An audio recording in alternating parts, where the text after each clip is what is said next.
look like. Let's Yeah. give them an applause. Let's go, my man. Hello. All right. Slowly, slowly.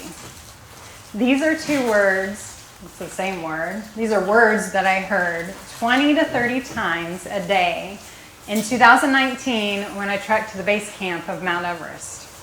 Slowly, slowly. It took us 9 days to climb 17,000 feet and get to the base camp. I was in a team of 8 people, 3 ladies that were a little bit older than me, and 4 young people that were under the age of 23. And for some reason, I was the biggest culprit of going too fast. Now, the reason why Berta, our Nepali guide, would say slowly, slowly, he had a very good reason. You see, the risk of fatality going to the base camp of Mount Everest isn't freezing to death, falling off the mountain, or getting caught in an avalanche. It is the risk of increasing in altitude too quickly, and you get pulmonary edema or cerebral edema, and you die. So Berta would remind us over and over again, slowly, slowly.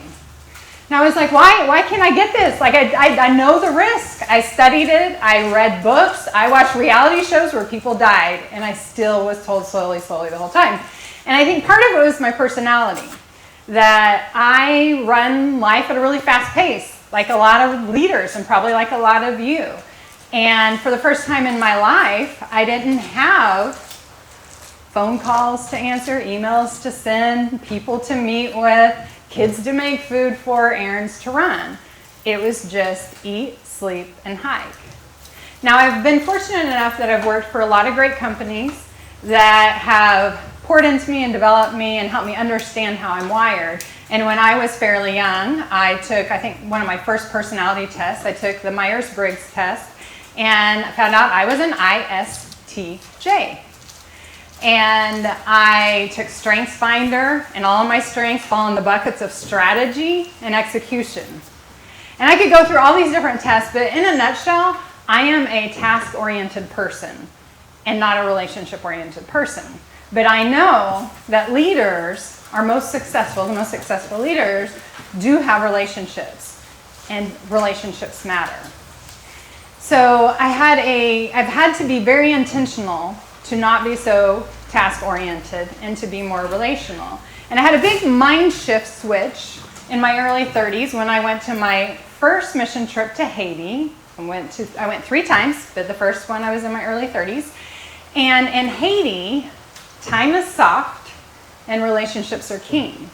So what they prepared us with is there might be a church service or a project you're working on or an Haitian you're going to meet with, and there will be a certain time that you'll be provided. But in Haiti, if you run into someone you know on the way, it is culturally appropriate to stop and talk with them. And don't get upset, don't get your panties in a wad, that they don't show up on time.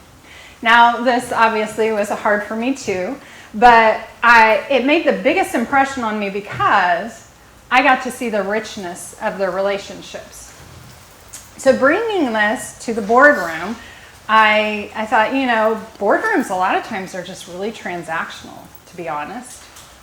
And I did a little bit of research, and I found a Harvard Review article that the title of the article was, "High-Performing Teams Don't Leave Relationships to Chance." And 2 of the biggest takeaways from the article was that teams with a sense of belonging and relationship, it is the sense of belonging and relationship that drives the high performance.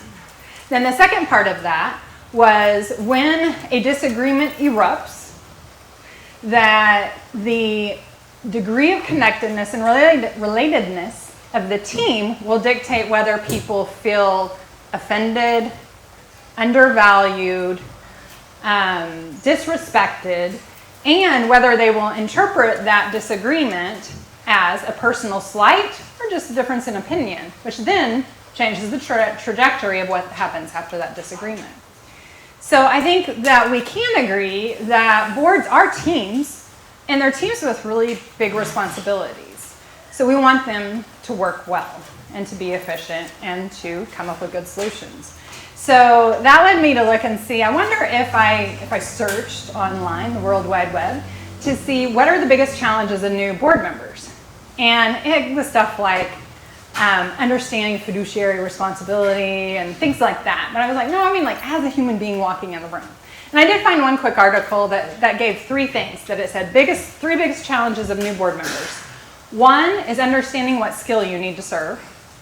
2 is finding your voice and your influence. And then 3 is knowing when to talk and when to listen. That makes sense, right? I agree with that. But I've been in a lot of boardrooms, so I thought, what do I think? Because I've been in boardrooms as an auditor when I presented financials and I got to observe a lot of relationships. I've been in a boardroom as a staff person presenting to boards, and I've been in a boardroom as a board member. And I'll tell you my 4 things that I think are the hardest things for a board member, a new board member. So I don't know about you, but I am not a big fan of walking into a room where everybody knows everybody. There are friends and foes, partners and allies, and I am the only one that is outside the loop. So you have to weave your way into that web and understand all the relationships. So that's the first challenge, in my opinion. Maybe extroverts find that really exciting. Number 2 is regardless of how much information an orientation provides, they're usually focused on some of the same things. They're focused on our mission, our vision, our programs, our strategic plan, our bylaws, our conflict of interest policy, those types of things. But you know that you're going into this organization that has failures, that have tried things that didn't work, that have partnerships that have gone awry. They might have founders that have a unique relationship and it's a little touchy. There may be names you shouldn't even say in that room. And you don't know these things. So you walk into it with a little bit of challenge with that. The third one is that you're jumping on a ship with a bunch of captains. Because for our boards, understandably so, we recruit strong leaders, successful business people, C-level executives, people that run departments. And they live their full day leading up to that board meeting, calling the shots, making the decisions, setting the culture. And then they walk into the boardroom, so there can be egos to manage, or can they really put that aside and not be in charge?